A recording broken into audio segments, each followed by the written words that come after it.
G'day everyone. I thought I'd just make a video, no real theme.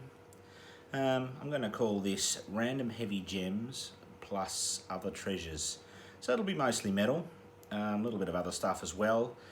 I just thought I'd show some things that I love and love listening to. Maybe some things you know very well, maybe some things you don't know at all. And if I introduce you to some things you don't know of, that's really all well and good. Absolutely love to share music and just try and spread the word and hopefully maybe broaden some horizons on things. So no real theme, kind of random. We'll start off with a band from Germany. They're like a speed metal, power metal, heavy metal band called Storm Warrior.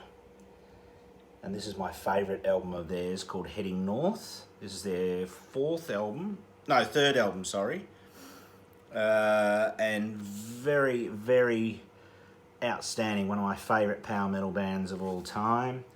Very anthemic. A lot of sort of war lyrics and Vikings and stuff like that. Just a brilliant album. Yeah, and if you've never heard of them or not sure of the band, check them out, especially if you like power metal and that sort of stuff. You can kind of tell from the cover what these guys are all about. An absolutely brilliant band. And this is, yeah, as I say, this is my favourite album of theirs. They did have an album that came out in 2019, which is, the name of it escapes me now, but a very good album also.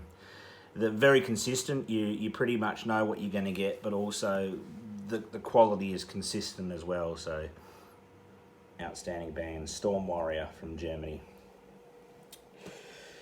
So next up, as you know, I have a great love for Indonesian metal, very, very much so.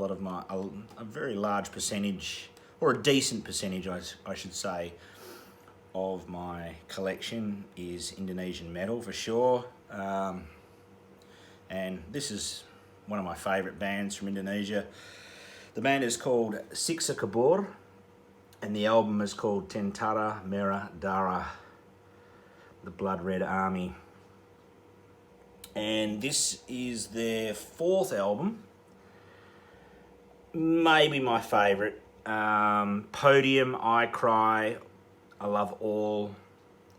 They've never done even a below average album. They've never done anything that's below about 7 out of 10 for me.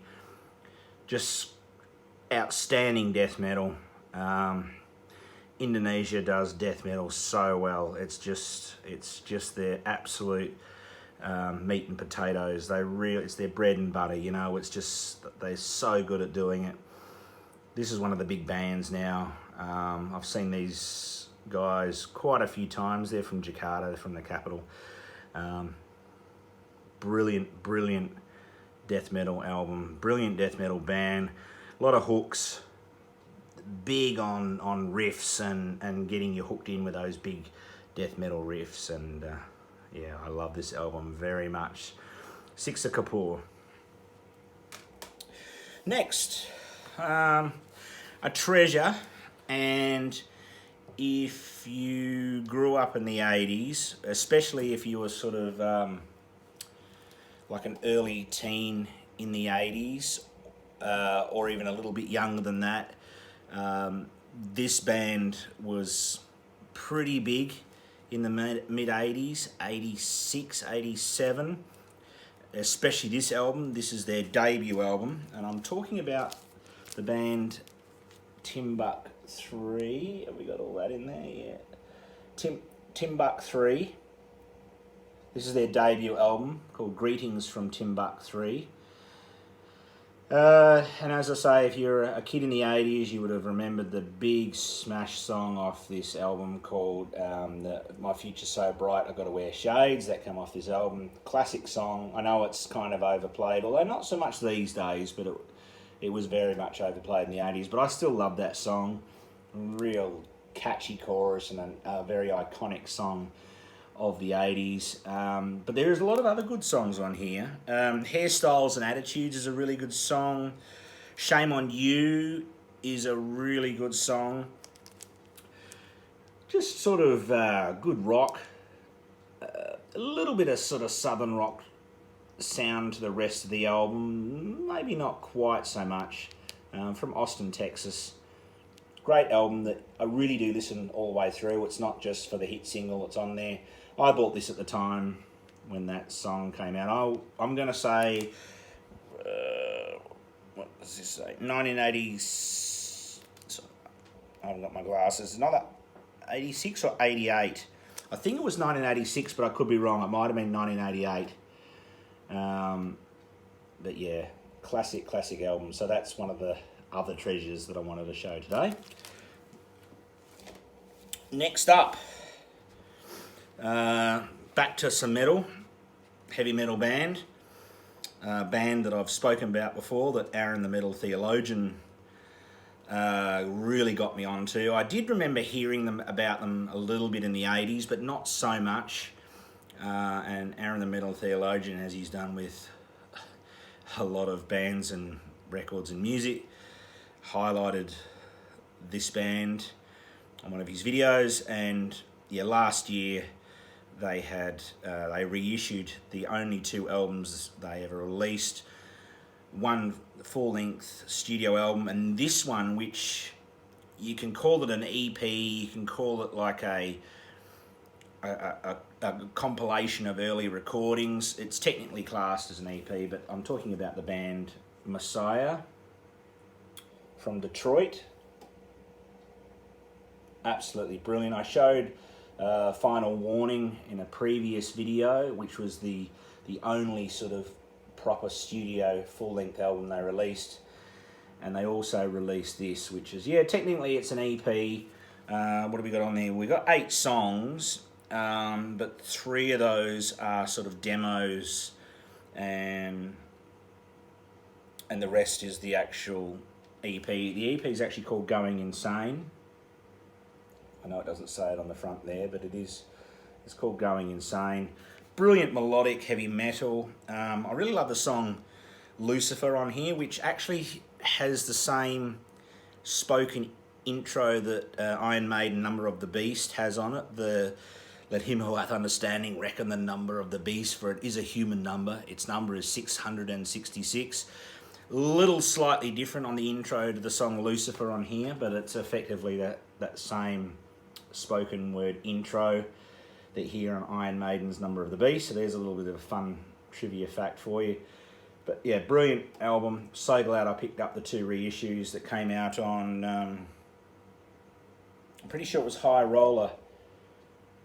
It was on a High Roller. This one says Sonic Age Records, but I'm pretty sure I got both of them on High Roller, but I could be wrong. But anyway, Messiah. Next, now, anyone who knows me knows what I thought of Chuck Schuldiner. He's up there as one of my favourite musicians of all time. Death is in my top 4 metal bands of all time, and Chuck being a major part of that. And of course, after Death, he then had this project going, Control Denied, which is a combination of power metal, progressive metal, and death metal. Clean vocals by Tim Amar, and you've got Richard Christie on drums, Steve DiGiorgio on bass, Shannon Hamm, who had been on a Death album, and of course Chuck himself. So Chuck didn't do the vocals on this, it was Tim Amar who got the clean vocals. And this is a reissue that came out in 2018. The album itself is 1999. The word masterpiece does get thrown around a lot, even by myself, I guess. But seriously, this is a heavy metal masterpiece in every way. You can hear the sort of the riffs and some of the sound that was coming into Death on the Sound of Perseverance album.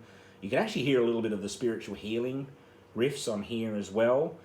but you can hear it's progressing further on from the sound of Perseverance, and he's going further down that rabbit hole of seeing how far he could push himself in his songwriting. And it's obviously the most accessible album he ever did. An absolute masterpiece. The solo on When the Link Becomes Missing is probably my favourite guitar solo in a metal song of all time. It's certainly right up there if it's not the absolute favourite, but it's pretty close to my all-time favourite guitar solo. An absolutely brilliant album. I was so glad when this got reissued. I did have it on CD. It's a 45 RPM reissue, which is really nice. You get the 2 discs and it's a 45 RPM, and the sound is just absolutely magnificent. It plays so beautiful. So yeah, if you've never heard of this band or where Chuck went after death, before unfortunately he passed away, this is the band, Control Denied. And gee, what we can only imagine the journey would have gone even further after this had he not tragically passed away. Rest in peace, Sir Chuck. Now, number 6. This is a death metal band from my hometown, Perth, Western Australia. An absolutely magnificent death metal band. I love this band. They've just got that right blend of being new and a good new death metal sound, but there's still a little bit of that old school sort of death metal filth to their sound as well. And I'm talking about Crypt Crawler. This was their debut full-length album that came out, when did this come out? 2019, that's right, 2019. They've since released an EP after this one, but I'm showing this because this is their full-length, and a good way to sort of get to know a whole lot of their music in one go. Brilliant band. I've seen them quite a few times live. Absolutely fantastic. Crypt Crawler from Perth, Western Australia. Absolutely magnificent death metal. Love it to bits. Right, what do we got now? Number 7 in my little list. Now, this band I hadn't heard for a very long time. I'd actually heard this on a record that my uncle had played for me a long time ago. My uncle, he had a pretty good sort of 70s hard rock, heavy psych, early metal sort of stuff. He had an old reel-to-reel tape player, and he used to have a lot of things on the cassettes, and it would play it like that. He also had obviously a turntable, and a lot of the stuff he played was on record, but quite a bit on cassettes as well. And one of the bands that I remember him playing, and I remember seeing the cover, and I kind of almost forgot about. And this year, when I was looking through some old albums and trying to find some albums that I'd heard and seen the cover in my childhood and was going purely off the album cover, and I remembered that there was this weird psychedelic looking duck on the cover, and I found it and I bought it. And that's Fuzzy Duck, this great hard rock heavy psych band from London, weren't they? Yeah, they're from London, UK. As far as I know, this is the only album they ever put out. This is 1971. And that album cover, it was stuck in my brain, and I just went on visuals and was looking for all the different album covers. And when I saw that, I knew that was the one. Just really quite heavy, and I guess now you'd almost call it, stoner rock or doom rock sort of thing. It's certainly not metal, but of course back then it was sort of known as heavy psych and hard rock. The song on here that I love the whole album, but the song that I really love the most is Country Boy. It's really nice and heavy and kind of, gets stuck in your head, and it's really good. So Fuzzy Duck, absolutely brilliant album that I love, and an album that took me about 40 years to find again. So there you go. Some things just stay in your brain forever. And there's a few albums that happened to me like that last year. Obviously, we all had a little bit more spare time at home and all. So there was a few times there I went searching, looking for some album covers that I remembered from seeing the cover and knowing that I liked it, but couldn't remember necessarily the band. There'll be a few albums I show in upcoming videos that I'll reference that again. But there we go, Fuzzy Duck, outstanding album. If you haven't heard this, I really invite you to give this a listen, and it's just brilliant. Right, next, number 8 on my list. I don't know why I numbered them. It's funny when you make lists, you always tend to number things, but they're numbered anyway. That's just me, I guess. That's my nerdy self doing it. Now, this is a band, definitely one of the more brutal death metal bands. They're from Madrid, Spain. I have a few of their albums. This is definitely their album that I love the most. Some of their covers, artwork, I probably couldn't even show. I don't know. I wouldn't risk showing it, and it might not be so good. Some people may not like, but this one I can show, and it happens to be my favourite album of theirs anyway. And I'll also say that this is one of the best death metal bands that I've seen live, and I've seen a lot of death metal bands live, but this is one of the best I've seen live.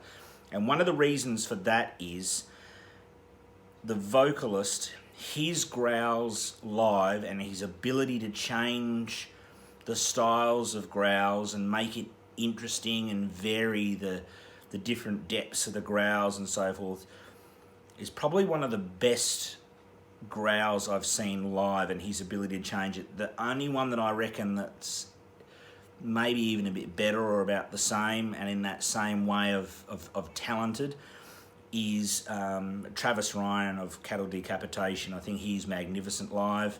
And the band I'm talking about is Avalst. And this album is Ritual Zombie. Pretty much tell by the cover there that this is death metal, there's no doubt about it. It's really catchy though, it is heavy, it is brutal, but it is catchy, there are hooks. It's probably a little bit silly to say that it's accessible, because if you don't like brutal death metal, then this is not accessible. But it's certainly not just brutality for brutal's sake. There are parts that make you want to continue to hit repeat because they just get stuck into you. And as I say, the vocalist, definitely one of the best live growlers I've ever heard. Brilliant band live. What have we got next? Number 9. Now, this artist, it's not really a band. It's a man, Luke Yeager is his name, and he goes under the artist name of Sleep Terror. Now, this is the second album, although there's a lot of songs on here that were actually on his first album. This is the second album. It's just one of these little cardboard sleeves. It is CD. Absolutely brilliant. Progressive death metal, technical death metal, instrumental, but just absolutely magnificent album. The quite famous song of his, which was also the name of the first album, and it appears on both, is Probing Tranquility, which was the name of the debut album. There's quite a few songs that are on here that were on that first album. And when did this come out? This came out in 2015. 2015. Great artwork. You kind of know what you're going to get there. Really technical, magnificent musicianship by Luke. Just outstanding stuff. I love this album very much. It is death metal, but it is reasonably accessible, even for people who aren't huge death metal fans. It is reasonably accessible. And because it's instrumental, if you don't like death metal growls, then that's not going to bother you because they're not on here at all. So Sleep Terror. Brilliant, brilliant. What was his album that came out a couple of years ago? Abreaction. Absolutely brilliant. A lot of people that I know, some friends like that album even more, probably about the same as with this one. Right, what have we got next? Okay, so this one, now, when anyone ever asks me what my favourite Sepultura album is, I say this one, but I always add a little asterisk to it because I like a specific version of this album, and it's the 1990 reissue. Now, I'll show you what I'm talking about. So we've got Sepultura, Schizophrenia.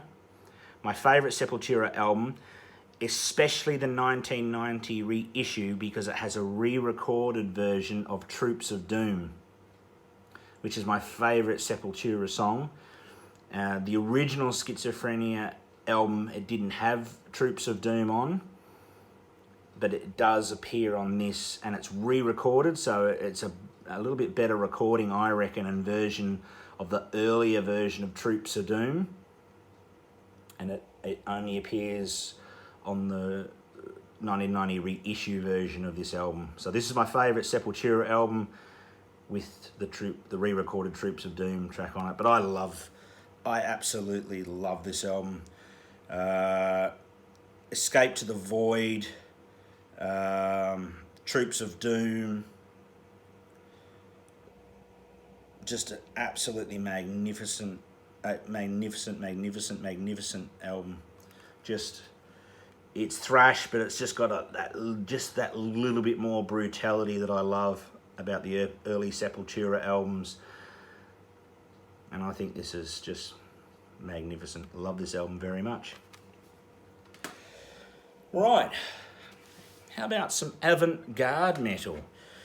Originally just pretty much a straight up black metal band out of Tokyo, Japan. Scorn Defeat was their debut album. Hangman's Hymn is another great album. Hair to Despair was their most recent album that came out. But my favourite by this band, and I'm talking about the band Psy. And as I say, they started out as a pretty much straight up black metal band, but not long after that, they started to become a little bit more progressive to the point where they really are avant-garde metal. They're black metal still in their roots, I guess. They're black metal still in their core sound. But a lot of their albums go way outside of the boundaries of black metal and even normal metal. You know, they add lots of jazz fusion into their sound. They have little quirky moments. There's even little bits where it sort of moves into like a vaudeville sort of sound, like carnival sounds and all sorts of gear. Now, this is my favourite album by Psy, and this is called Imaginary Sonicscape. I love this album. This is one of the most out there extreme metal albums you'll find. I absolutely adore this album. First time I got it, it pushed the boundaries, which I always love. It pushed me and challenged me, but it was catchy and it was interesting, and it was like walking down a garden path with the twists and turns, and you wanted to see what was around the next corner. Maybe there was something you've never heard before around the next corner. So you just kept going and going and going. And it still holds that interest all these years on. I got this back in 2001, I'm pretty sure it was. 2001. And to this day, even though I've played it a lot, it still just challenges me a little bit and makes me remember why I love music that's extreme but boundary pushing and perhaps just moves the needle a little bit further down what you kind of used to. And without this album, I may not have even gone further down the garden path that I am even these days with extreme metal and the weird and quirky sounds that I do sometimes quite like. And this is one of those albums that really helped me and challenged me to broaden my horizons even more, which were already incredibly broad. I mean, before this album came out, I was listening to every kind of metal you can possibly think of. But Psy continue to challenge, continue to write and make music that is mind-blowing. A little bit like Aranzi Patsutsu, the same type of thing where they're pushing the boundaries, a little bit like White Ward, Imperial, Triumphant, bands that are kind of black metal in their core and their roots where they've started, but they are long since down to the avant-garde metal path. So if you don't know this band Psy, I'd suggest you check out their discography. They've got a whole range. As I say, they started off with black metal and they've slowly moved into the avant-garde metal, and then a lot of their albums have a little bit of everything on them. Even within a song, they'll have a little bit of everything. But this is my favourite Psy album. Absolutely fantastic. And the last one, I'm going to finish off with prog. Those who know me well know that along with my metal, my other big favourite genres are definitely prog, all the prog rock, especially the 70s, all the 70s prog rock. Jazz, although I'm reasonably kind of new to jazz. I mean, my dad got me listening to jazz and blues when I was very little, so I consider them some of the earliest starts of my music listening. It's only been the last sort of 5 or 6 years that I've really started getting back into jazz, so that's a sort of a new toy kind of thing that I've really gotten back into and love a lot. But prog, you know, I showed in a recent video King Crimson and the Court of the Crimson King, which is kind of where my whole adult music journey started in a lot of ways, along with Bowie, and then of course later, you know, like Deep Purple and Judas Priest, and then Maiden a little bit after that. AC/DC, obviously. I'm Perth, I'm, you know, Bon Scott's hometown, so of course AC/DC. But prog rock's always been there, and it's still there, and even a lot of the metal that I listen to, regardless of the subgenre of metal, I tend to lean a little bit to the metal that has some of that progressive roots to it, progressive death metal or technical death metal, technical thrash, progressive thrash. And even when you think about it, some of the new wave of British heavy metal sounds of the early 80s, and then when that sound sort of morphed, some of those sounds and albums had progressive rock through them, especially some of those later 80s Iron Maiden albums, some of the later Riot albums.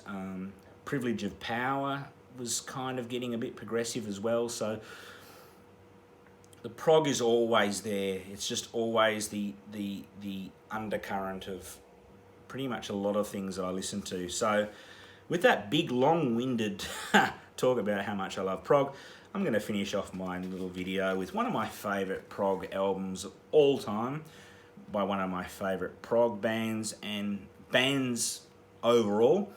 The band is Camel.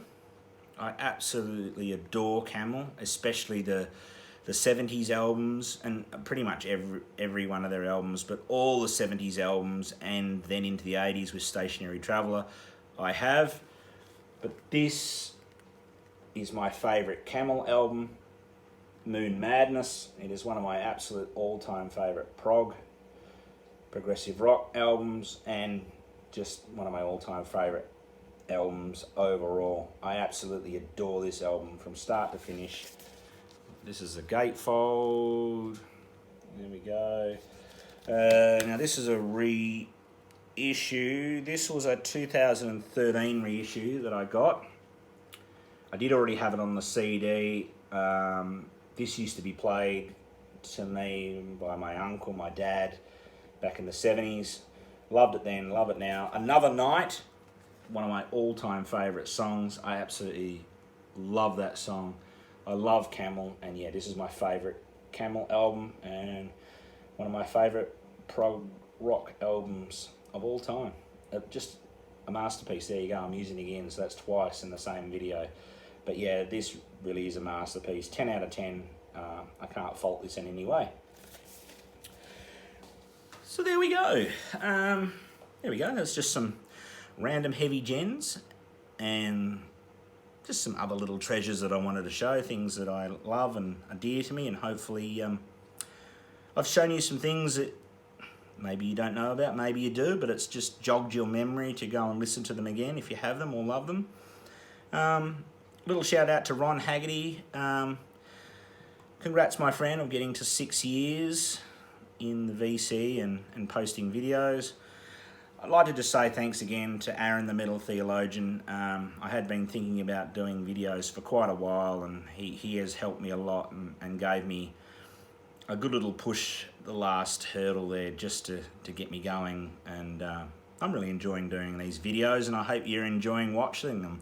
I really do. I think metal and all music is to be shared and to be spread around and to be shown what we love, and it's all about sort of passing on to the next people, and hopefully the passion and the music that you show catches on to people that are watching. So thanks heaps, and I'll catch you soon. Thanks.